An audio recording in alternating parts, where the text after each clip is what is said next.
Hi, everyone. This is just in case you weren't here for our last meeting. And great news, the books came. So I'm going to try to drop them off Tuesday at school, but check this, our Google Classroom to see if they show up and I get to drive them to the school. All right. So anyway, the one and only Ivan, the one and only Ivan. And here's a dedication for Julia. And this is just a quote from George Eliot is, "It is never too late to be what you might have been." All right, so this you'll see in the book and also in the pages I dropped. This is a glossary, and we went over that last week. And then here's all of the chapters because they aren't listed as chapters 1, 2, 3. They're listed as just titles. So here we go. I am Ivan. I am a gorilla. It is not easy. It's not as easy as it looks. Sorry. People call me the freeway gorilla, the ape on exit 8. The one and only Ivan, mighty silverback. The names are mine, but they're not me. I'm Ivan, just Ivan, only Ivan. Humans waste lots. They toss them like banana peels and leave them to rot. Everyone knows that peels are the best part. I suppose you think gorillas can't understand you. Of course, you are also probably think that we can't walk upright. Try knuckle walking for an hour. You tell me, which way is more fun? I learned to understand human words over the years, but understanding human speech is not the same as understanding humans. Humans speak too much. They chatter like chimps, crowding the world with their noise, even when they have nothing to say. It took me about it took me some time to recognize all those human sounds, to weave words together into things, but I was patient. Patient is a useful way to be when you're an ape. Gorillas are patient as stones. Humans, not so much. I used to be a wild gorilla, and I still look the part. I have gorilla's shy gaze, a gorilla's sly smile. I wear a snowy saddle of fur, the uniform of the silverback. When the sun warms my back, I cast a gorilla's majestic shadow. In my size, humans see a test of themselves. They hear fighting words on the wind, when all I'm thinking is how the late day sun reminds me of a ripe nectarine. I'm mightier than any human, 400 pounds of pure power. My body looks like my body looks made for battle. My arms outstretched span taller than the tallest human. My family tree spreads wide as well as I am great, and you are a great ape. And so are chimpanzees and orangutans and bonobos, all of us distant, distrustful cousins. I know this is troubling. I too, I too find it hard to believe there is a connection across time and space linking me to a race of ill-mannered clowns. Chimps. There's no excuse for them. The Exit 8 Big Top Mall and Video Arcade. I live in a human habitat called Exit 8 Top Mall. The video arcade. We are conveniently located off I-95 with shows at 2, 4, and 7, 365 days a year. Mac says that when he answers the thrilling telephone, Mac works here at the mall. He is the boss. I work here too. I am the gorilla. At the Big Top Mall, creaky music carousel spins all day, and monkeys and parrots live amid the merchants. In the middle of the mall is a ring with benches where the humans can sit on their rumps while they eat soft pretzels. The floor is covered with sawdust made of dead trees. My domain is at one end of the ring, and I live here because I am too much gorilla and not enough human. Stella's domain is next to mine. Stella is an elephant. She and Bob, who is a dog, are my dearest friends.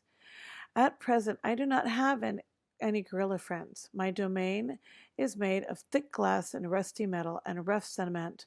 Stella's domain is made of metal bars, and Sunbear's domain is wood, and the parrot's is wire mesh.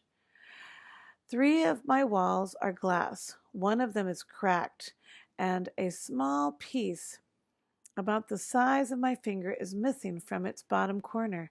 I made the hole with a baseball bat Mac gave me for my 6th birthday. After that, he took the bat away, but he let me keep the ball that came with it. A jungle scene is painted on the back of my domain walls. It has a waterfall without water, and flowers without scent, and trees without roots.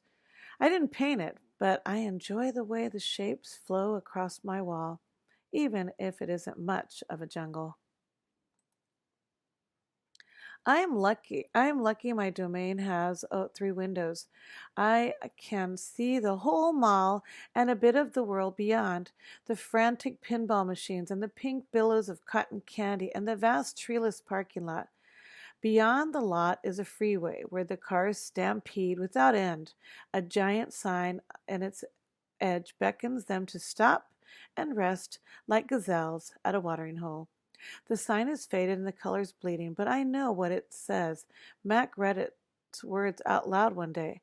Come to the Big 8 Big Top Mall and Video Arcade, home of the one and only Ivan, mighty Silverback. Sadly, I cannot read, although I wish I could.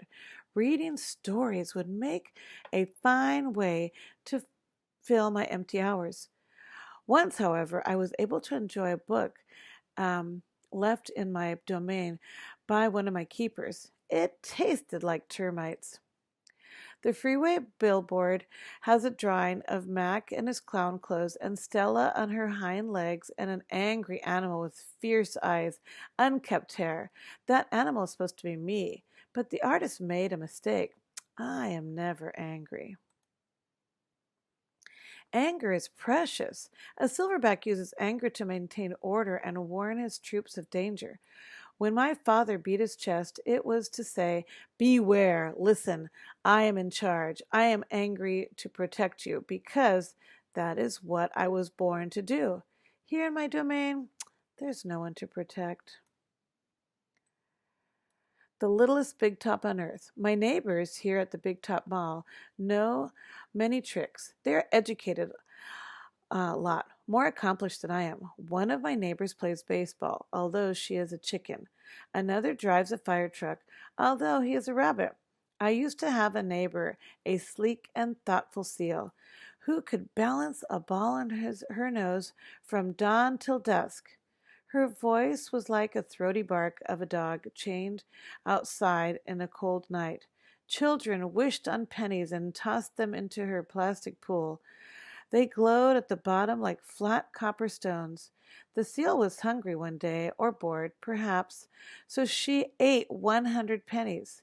Mac said she'd be fine. He was mistaken. Matt calls our show the littlest big top on earth. Every day at 2, 4, and 7, humans fan themselves, drinks, sodas, applaud, babies wail. Max, dressed in his clown, pedals on a tiny bike. A dog named Snickers rides on Stella's back, and Stella sits on a stool. It's a very sturdy stool. I don't do any tricks. Max says it's enough for me to be me. Stella told me that some of the circuses move from town to town. They have humans who dangle on ropes, twining from the tops of tents. They have grumbling lions and gleaming teeth and snaking lines of elephants, each clutching the limp tail in the front of her. The elephants look far off into the distance so they won't see the humans who want to see them. Our circus doesn't migrate. We sit here. We sit where we are like an old beast too tired to push on. After the show, the humans forage through the stores. A store is where humans buy things they need to survive. At the Big Top Mall, some stores sell new things like balloons and T-shirts and caps to cover their gleaming heads of humans.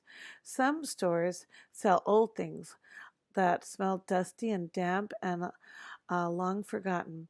All day I watch humans scurrying from from store to store. They pass their green papers, dry as old leaves and smelling of thousand hands, back and forth and back again. They hunt frantically, stalking and pushing and grumbling, and then leave clutching bags filled with things, bright things, soft things, big things. But no matter how full the bags, they always come back for more. Humans are clever indeed. They spin pink clouds that you can eat. They build domains with flat waterfalls, but they are lousy hunters.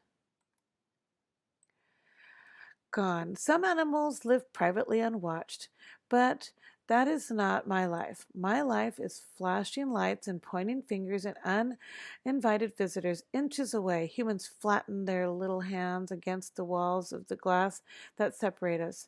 The glass says, "You are this and we are that, and that is how it will always be." Humans leave fingerprints behind, sticky and candy slick with sweat. Each night a weary man comes to wipe them away. Sometimes I press my nose against the glass. My nose print, like your fingerprint, is the first and last and the only one. The man wipes the glass, and I am gone. Artist. Here in my domain, I do not have much to do. You can only throw so many meatballs at humans before you get bored. A meatball is made of rolling up dung until it's the size of a small apple, then letting it dry. I always keep a few on hand. And by the way, look that meatball up. For some reason, my visitors never seem to carry any, thank goodness. In my domain, I have a tire swing, a baseball, a tiny plastic pool filled with dirty water, and even an old TV. I have a stuffed gorilla, too. Julia, the daughter of the weary man who cleans the mall each night, gave it to me. The gorilla has empty eyes and floppy limbs, but I sleep with it every night. I call it Not Tag. Tag was my twin sister's name. Julia is 10 years old. She has hair like black glass and a wide half-moon smile.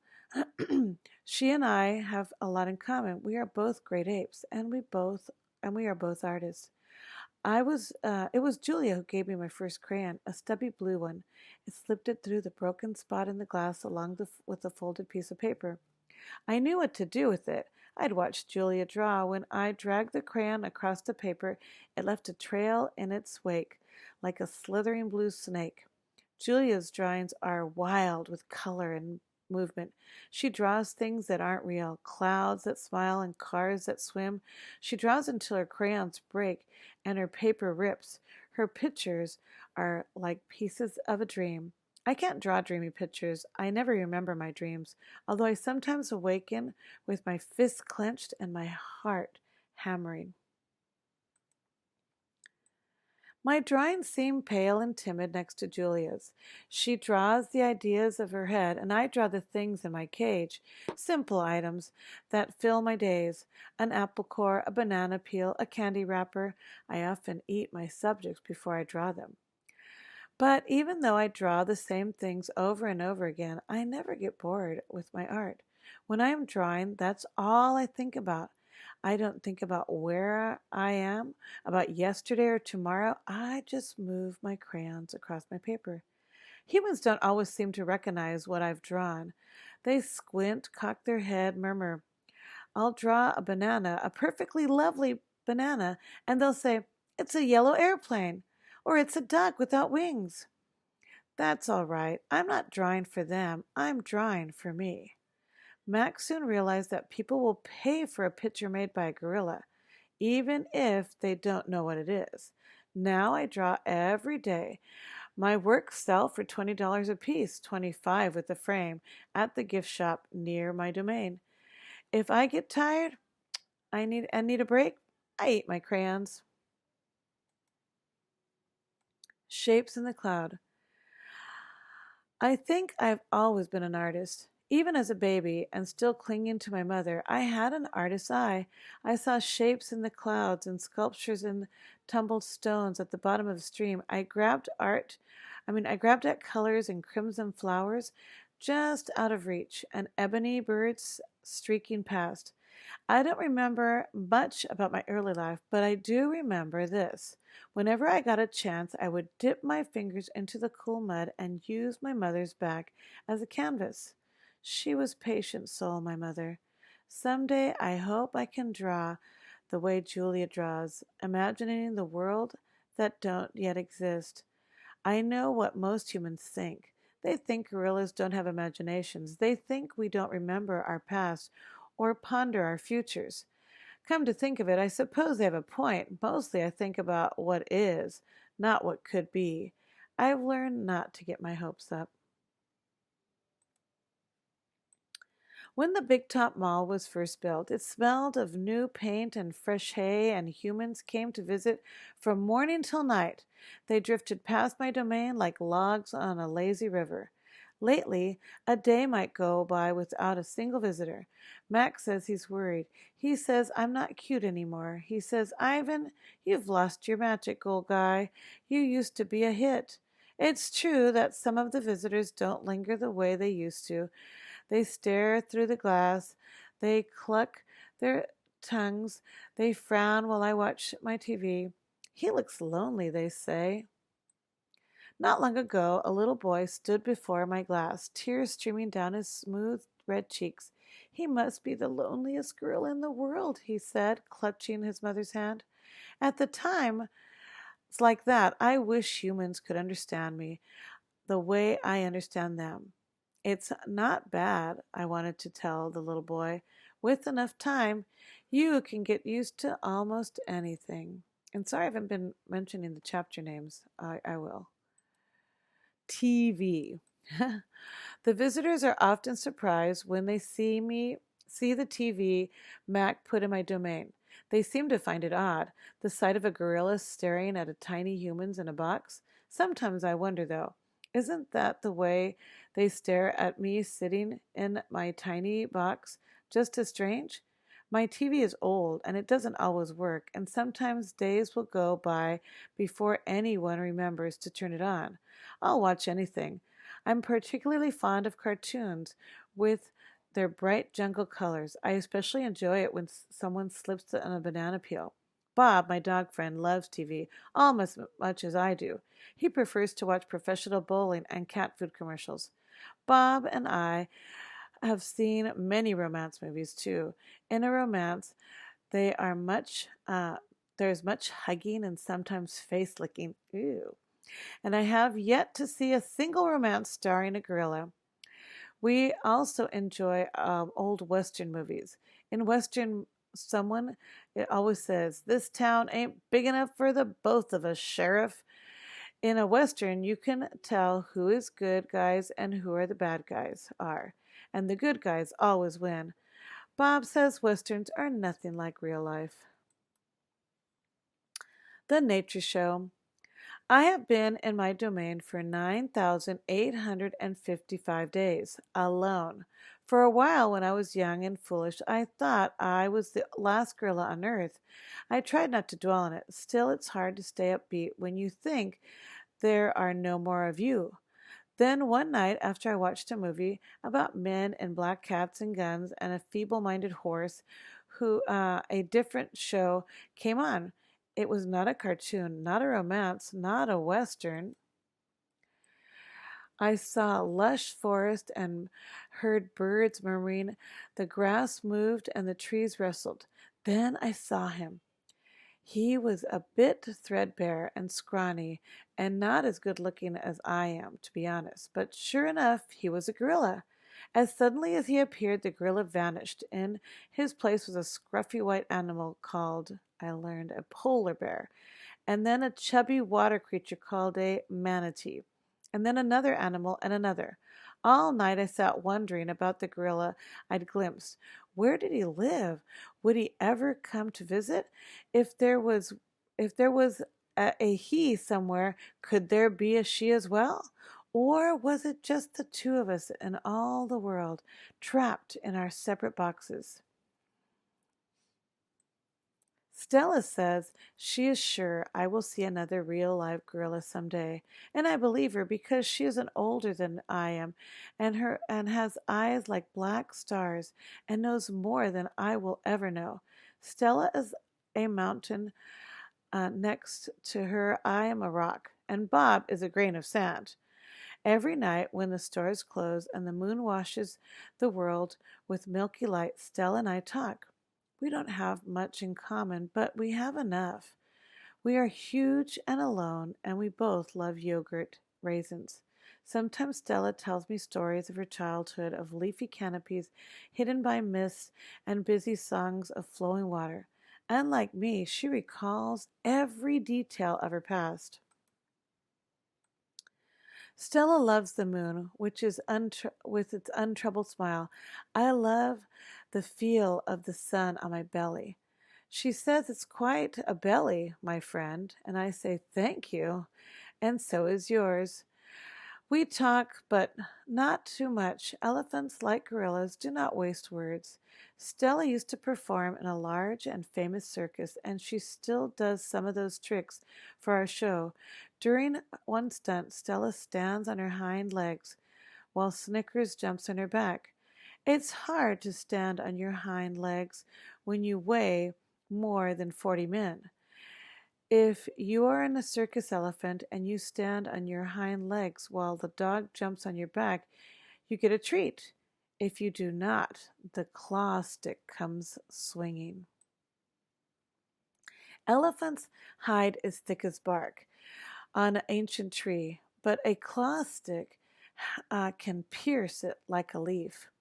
Once Stella saw a trainer hit a bull elephant with his claw stick, and a bull is like a silverback, noble, contained, calm, like a cobra is calm.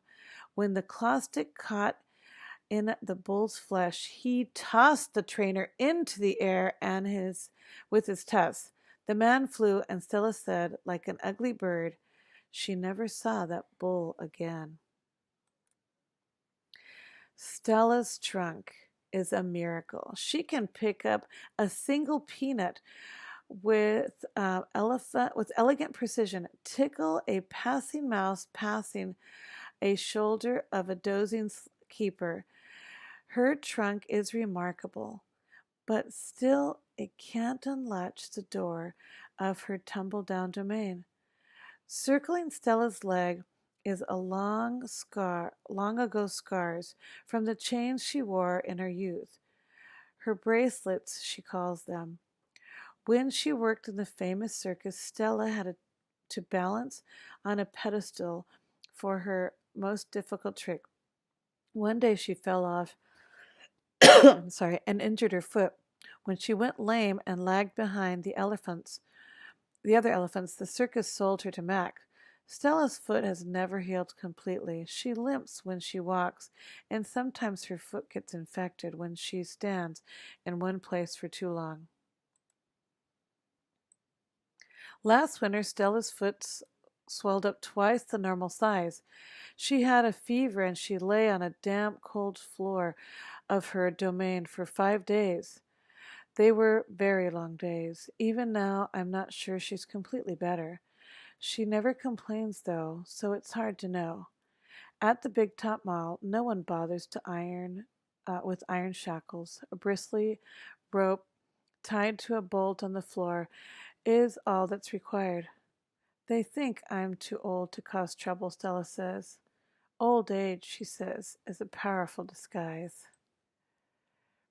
It's been 2 days since anyone's come to visit, and Mac is in a bad mood. He says we are losing money, hand over fist.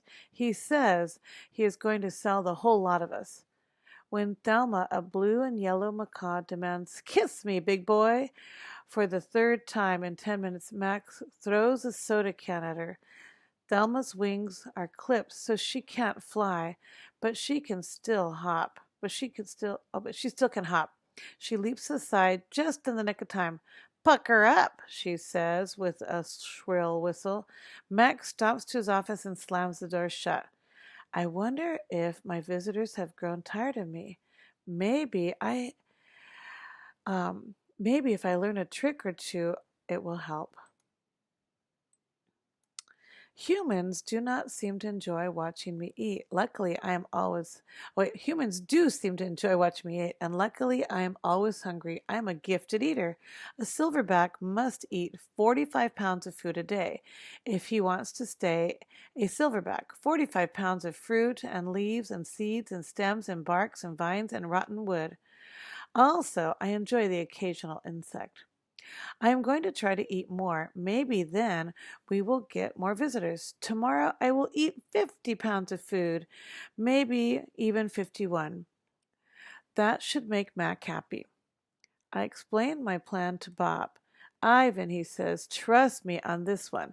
The problem is not your appetite. He hops onto my chest and licks my chin, checking for leftovers. Bob is a stray, which means he does not have a permanent address. He is so speedy and so wily. The mall workers long ago gave up trying to catch him. Bob can sneak into cracks and crevices like attract rats. He lives well off the ends of hot dogs he pulls out of the trash. For dessert, he laps up spilled lemonade and splattered ice cream cones. I've tried to share my food with Bob, but he is a picky eater, and he says he prefers to hunt for himself. Bob is a tiny, wiry, and fast, like a barking squirrel. He is nut covered with big-eared. His tail moves like weeds in the wind, spiraling and dancing. Bob's tail makes me dizzy and confused.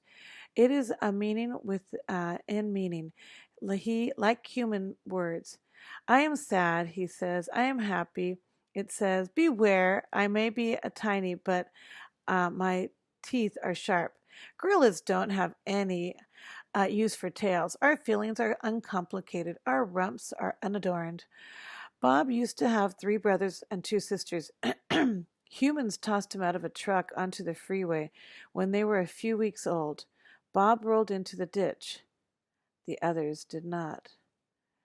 His first night on the highway, Bob slept on the icy mud of a ditch. When he woke, he was so cold that his legs would not bend for an hour. The next night, Bob slept under some dirty hay near the big top garbage bins. The following night, Bob found a spot in the corner of my domain where the glass is broken. I dreamed that I'd eaten a furry donut, and when I woke up in the dark, I discovered a puppy snoring on the top of my belly. It had been long since I'd felt the comfort of another warmth, and I wasn't sure what to do. Not that I hadn't had visitors. Mac had been in my domain, of course, and many other keepers. I'd seen my share of rats zip past. The occasional wayward sparrow had fluttered in through a hole in my ceiling. But they never stayed long. I didn't move all night for fear of waking Bob. Wild. Once I asked Bob why he didn't want a home. Humans, I'd noticed, seemed to be irrationally fond of dogs, and I could see why a puppy would be easier to cuddle with than say, a gorilla. Everywhere is my home, Bob answered. I am wild beast. My friends are untamed and undaunted. I told Bob he could work on in shows like Snickers, the poodle that rides Stella. Bob and Snickers sleep on a pink pillow. Bob says Snickers sleeps on a pink pillow in Mac's office. He said he eats foul smelling meat from a can. He made a face, his lips curled, revealing tiny needles of teeth. Poodles, he said, are parasites. Picasso. Mac gives me a fresh crayon, a yellow one, and 10 pieces of paper. Time to earn your keep, Picasso, he mutters. I wonder who this Picasso is. Does he have a tire swing like me? Does he ever eat his crayons? I know I have lost my magic, so I try my best. I clutch the crayon and think. I scan my domain. What is yellow? A banana. I draw a banana. The paper tears, but only a little. I lean back and Mac picks up the drawing. Another day, another scribble, he said. 1 down and 9 to go. What else is yellow, I wonder, scanning my domain. I draw another banana. And then I draw 8 more. 3 visitors. 3 visitors are here, a woman, a boy, a girl. I strut across my domain for them. I dangle from my tire swing, and I eat 3 banana peels in a row. The boy spits at my window, and the girl throws a handful of pebbles. Sometimes I'm glad the glass is there. My visitors return. After the show, the spit pebble girl comes back. I display my impressive teeth, and I splash in my filthy pool. I grunt and hoot and eat and eat and eat some more. The children pound their pathetic chests. They toss more pebbles. Slimy chimps, I mutter, and I throw a me ball at them. Sometimes I wish the glass was not there. Sorry. I'm sorry I called those children slimy chimps. My mother would be ashamed of me. Okay, and I'm going to stop right there and try to catch up. I know this was longer than usual, so I hope it's not too long. I'll see you later. Bye.